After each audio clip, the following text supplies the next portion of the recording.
Nous avons choisi la thématique de la lutte contre les violences sexuelles, notamment le harcèlement sexuel.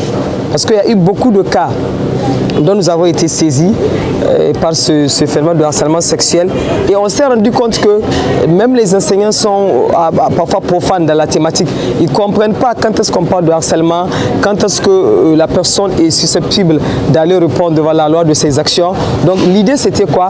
C'était de les édifier sur cette typologie d'infraction, qu'ils comprennent lorsqu'ils sont en train de commettre une infraction de harcèlement sexuel et surtout les dangers auxquels ils s'exposent, parce que tout simplement, le harcèlement sexuel est une infraction pénale. C'est une infraction qui est prévue par la loi pénale nigérienne. Donc, lorsque vous commettez une infraction pénale, malheureusement, vous allez faire face à la loi et vous allez répondre de votre action.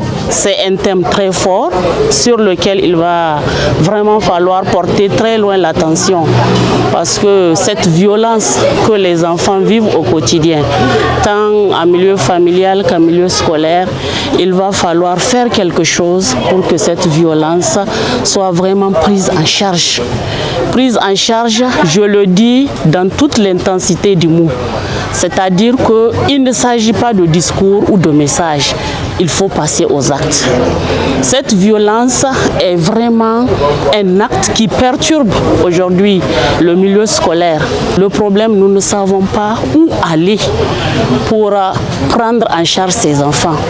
Donc, par rapport à ces situations, pendant les débats, nous en avons parlé, nous avons évoqué donc, la proximité des centres d'écoute pour ces enfants.